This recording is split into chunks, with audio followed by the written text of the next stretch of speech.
Hello everyone, अस्सलाम वालेकुम। सो आप में से कुछ लोगों ने पूछा है भाई कि कितने पैसे बन जाते हैं, आप कितने पैसे कमा लेते हो डिफरेंट जॉब्स की। रेजिडेंट कितने कमा लेता है, फेलो कितने कमा लेता है, रिसर्च में कितने पैसे मिल जाते हैं। तो I thought I will do a quick video on this. So let's start from the beginning. कि जब आपको पहले रिसर्च जॉब मिलती है, ज़्यादातर लोग अनपेड स्टार्ट करते हैं। फिर you don't know how much you gonna make. Some people start from 6 to 800 पर वीक, जो आपको स्टाइपेंड मिलता है। कुछ लोग 6 to 800 पर मंथ। फिर कुछ लोगों को 1200-1300 पर मंथ मिल रहा होता है। अमूमन सैलरी एटलीस्ट जो होती है वो 24,000 पर मंथ होती है। उसमें से टैक्स कट कटा के आपके हाथ में 1500-1600 तक आ जाता है। अगर आप एक रीजनेबल एक छोटे इलाके में रह रहे हो, सस्ते इलाके में, तो आपको एक बेडरूम का अपार्टमेंट जो है वो 600-700 तक मिल जाता है। बाकी न्यूयॉर्क में, शिकागो में भी वैसे वैसे सस्ती ऑप्शंस भी हैं, लेकिन न्यूयॉर्क में और कैलिफोर्निया साइड पे जो महंगे इलाके हैं, वहाँ पे आपको एक अपार्टमेंट काफ़ी महंगा, 1,500 तक, 2-3 हज़ार तक जा रहे होते हैं वहाँ पे। तो वहाँ पे डिपेंडिंग ऑन आप कहाँ पे आपका गुजारा वैसे होता है। मैं जब स्टैनफोर्ड में था तो मुझे आई डोंट नो 2300-2400 आता था, सब कुछ कट कटा के, और हमारा 1600 रेंट था। और फिर गाड़ी का खर्चा, आपके इंश्योरेंस, आपके बिल्स वगैरह। तो ये है कि आपके रफली जो गाड़ी आप जिस तरह की लोगे उसके मुताबिक होगा। इंश्योरेंस अगर आप खाली लाइबिलिटी की लेते हो तो $100 तक वो बनती है एटलीस्ट। अगर आप फुल ले रहे हो तो 200 तक जा रही है। फिर आपके फ़ोन का बिल तकरीबन $100 तक बन जाता है। ग्रॉसरी रफली $200 तक होती है आपकी। बाकी आप कपड़े वगैरह, सब चीज़ें सस्ती हैं अमेरिका में, इतना महंगा नहीं गुजारा हो जाता है आपका। तो रफली आई विल से कि ग्रॉसरी और यूटिलिटीज़, फ़ोन का बिल, इलेक्ट्रिसिटी का बिल और रेंट, आपके 3 बड़े एक्सपेंसेस होते हैं। जब मैं फ़र्स्ट टाइम आया था, शुरू-शुरू में मुझे यही लगता था कि और मैंने गुज़ारा किया है इलेक्टिव्स में भी, कि अगर मेरा $700 रूम का किराया था तो मैं 1000-1100 में गुज़ारा हो जाता था। जब सस्ते रूम मिले थे तो 400-500 का था, तो 8 700-800 का गुज़ारा हो जाता था। फिर उसके बाद जब पेड हुई जॉब रिसर्च की, तो भी हमारा 2-2,500 में बड़ा आराम से गुज़ारा हो जाता था। थोड़ा मुश्किल होता था, लेकिन कुछ चीज़ें, मतलब हर चीज़ जो खरीदना चाहो नहीं खरीद सकते, लेकिन गुज़ारा अच्छा हो जाता था। फिर आते हैं जी, आपकी रेज़िडेंट की सैलरी कितनी होती है। रेज़िडेंट की salary ranges between somewhere between 45 to 65,000, depending on आप कौन से ईयर पे हो। आहिस्ता-आहिस्ता 2-2 3-3 हज़ार ऊपर बढ़ती जाती है। तो वो आपको तकरीबन I will say anywhere between 20 to, well, 24-2500 lowest to 3500-3600 तक आपकी जाती है। और फिर कुछ जगहों में मून लाइटिंग की ऑप्शन होती है। Some places give pretty good money, $100 per our तक आपको मिल जाता है। तो याद रखो, यूएस में जब आपको कोई सैलरी बताता है ना, तो वो टोटल होती है, फिर आपको उसमें से टैक्स कटता है। तो डिपेंडिंग अपॉन आप कितने पैसे ले रहे हो, आपको उतना से टैक्स कटता है। जो टैक्स ब्रैकेट है ना, ये 40-50-60,000 की, वो 23-24% पे है। तो आप यही देखो कि 22-23% आपका टैक्स कटेगा, और बाकी आपके पास आएगा। और फिर आप साल के एंड पे टैक्स फाइल करते हो, तो डिपेंडिंग ऑन आपके कितने डिपेंडेंट्स हैं, बच्चे कितने हैं, कितने लोगों का आप खर्चा उठा रहे हो, 3-4-5 हज़ार आपको साल के एंड पे वापस आता है। फेलोशिप में कितना होता है? फेलोशिप में जो आपको रेजिडेंसी में सैलरी मिल रही है, आप उससे 200-300 ऊपर लगा लो, ठीक है। तो एवरेज सैलरी जो है आपकी, it's kind of between 50 to 70,000, कुछ जगहों में 80,000 है अगर आप PGY 8 PGY 10 तक हो। और कट कट आके आपको 3 से 4 हज़ार डॉलर के दरमियान आएगा। अगेन, अगर आप बड़े शहर में हो, जैसा न्यूयॉर्क हो गया है या कैलिफोर्निया है, तो हो सकता है आपका, अब कैलिफोर्निया में जब बात करता था तो रेजिडेंट्स के अपार्टमेंट्स ही 2-2 हज़ार डॉलर के होते थे, 2,500 डॉलर का होता था। उन लोगों को वैसे हाउसिंग स्टाइपेंड भी मिल जाता था थोड़ा बहुत, लेकिन दैट्स हाउ इट इज़। फिर आते हैं हम अटेंडिंग्स की तरफ के। चलो, फेलोशिप हो गई, रेजिडेंसी भी हो गई, सारा कुछ हो गया। फिर आप एज एन अटेंडिंग कितने बनाते हो, वो ना बहुत बहुत ज़्यादा डिपेंड करता है कि एक आपकी स्पेशलिटी क्या है, राइट। तो दूसरा, आप किस एरिया में बैठे हो, ठीक है।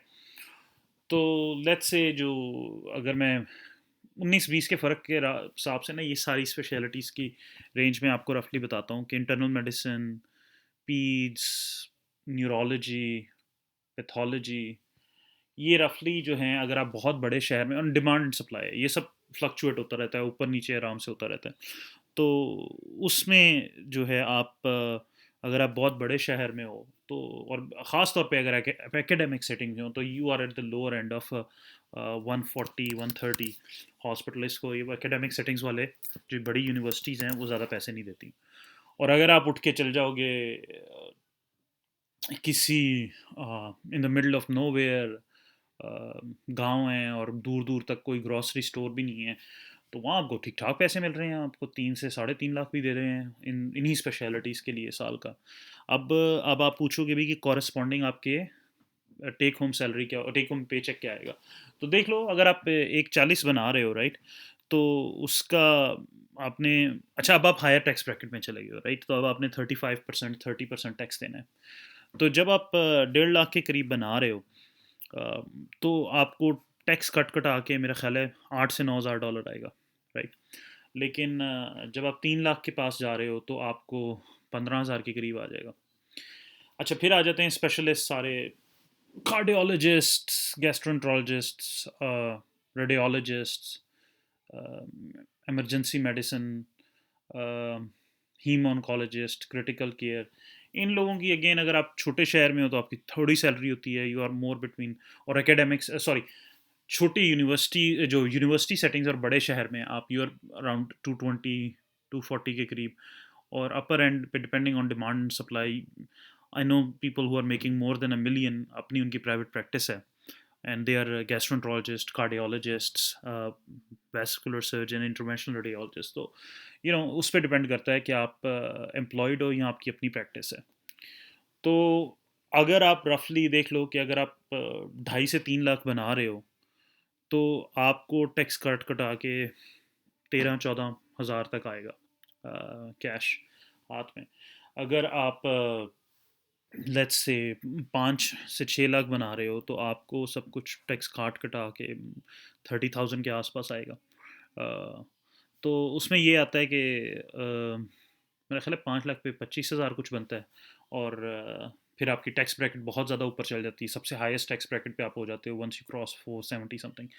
तो जब आप 600 पे हो तो आपको 30,000 के आसपास आता है। लेकिन फिर ये बातें ना, ये नंबर्स बहुत ज़्यादा जनरलाइज्ड हैं। उसकी वजह ये है कि अमेरिका में वियर्ड चीज़ है, टैक्स हर जगह फ़र्क है। फेडरल टैक्स है वो आपकी इनकम के हिसाब से चेंज होता है। पेंसिल्वेनिया का और टैक्स है, पेंसिल्वेनिया में हम पता नहीं 3% टैक्स देते हैं। कनेटिकट में आप जाओगे तो 6% आ जाएगा। न्यूयॉर्क जाओगे उनका 9 से 10% होगा। कैलिफोर्निया जाओगे 11% होगा। फ्लोरिडा और टेक्सास में चल जाओगे 0 होगा। तो ऑफ कोर्स उन जगहों में फिर आपके स्टेट टैक्सेस कम होंगे, ठीक है, तो आपको अपनी सैलरी में से, पे चेक में से उनको नहीं देना पड़ता। लेकिन उनका फिर ये है कि वहाँ पे आपको सैलरी पे से टैक्स कम कटता है, तो घर के टैक्सेस ज़्यादा हैं, होम टैक्सेस, आपसे स्कूल टैक्स ज़्यादा लेते हैं। तो उन्होंने किसी ना किसी तरह स्टेट का खर्चा तो चलाना है, तो एंड में it kind of evens out, balances out.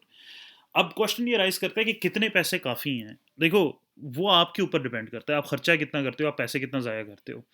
मेरा हमेशा ये ज़ाती ख्याल रहा है कि अमेरिका में एक बहुत अच्छी लाइफ गुजारने के लिए, और वो बहुत अच्छी लाइफ की डेफिनेशन मेरे लिए ये है कि आपको खाने के लिए कोई तंगी ना हो, और आप जहाँ जाओ होटलिंग कर सको, जहाँ चाहो सैर करने जा सको।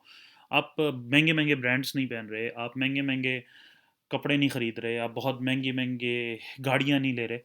वो मेरा ख्याल है 80 to 90,000 में बहुत बहुत अच्छा गुजारा होता है। 99% अमेरिका के लोग जो हैं वो पूरे हाउस होल्ड की जो सैलरी होती है वो 100,000 से कम होती है। तो जब हम लोग कहते हैं ना रेजिडेंट्स की सैलरी थोड़ी होती है, फेलो की वो इतनी थोड़ी नहीं होती। 70% अमेरिका उससे नीचे ही बैठा है। It is a decent salary, एक डिसेंट लिविंग के लिए। ये है कि बाद में you are, once you become an attending, you in the top 1%।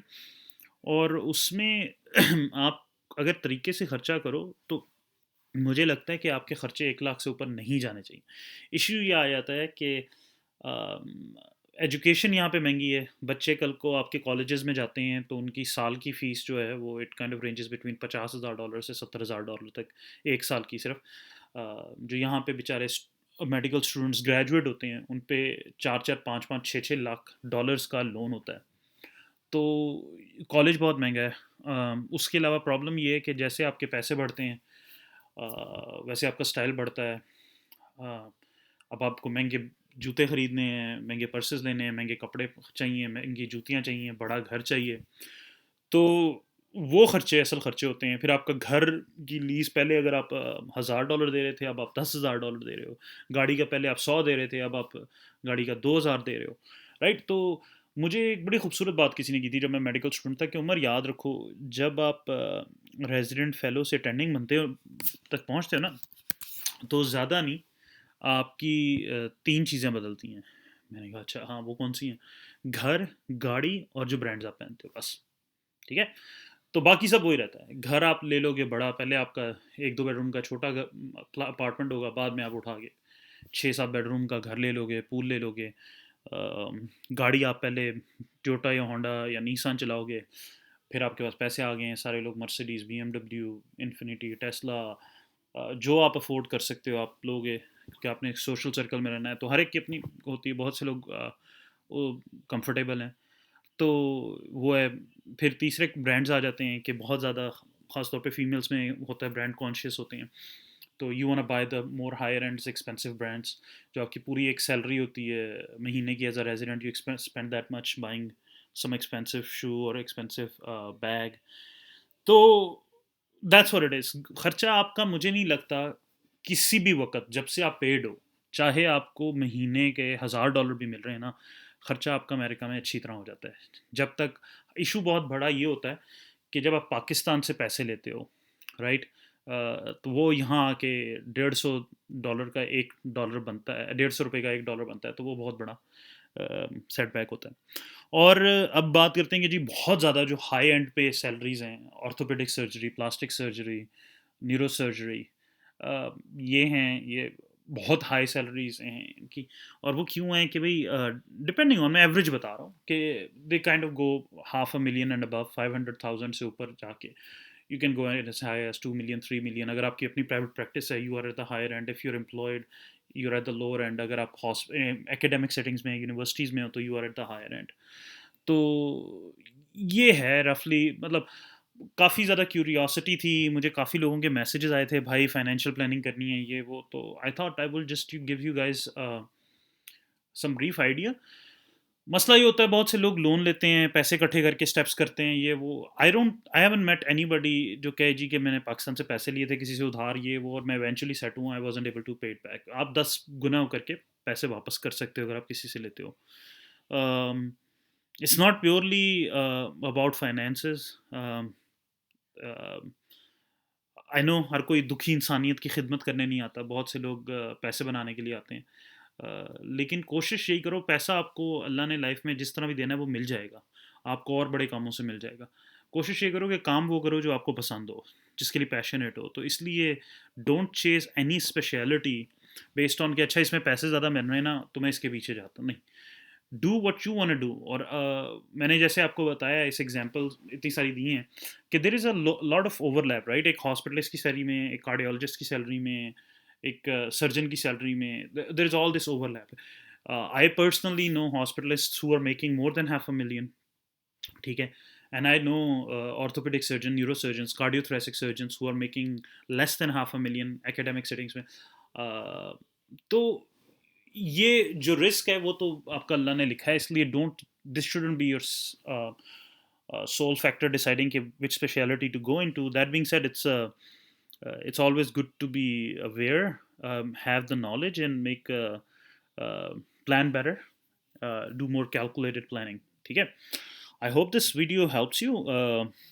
अगर आपको इस वीडियो से कोई हेल्प मिली है तो please like it, subscribe to the channel, share it with your friends. If you have any questions, feel free to ask me.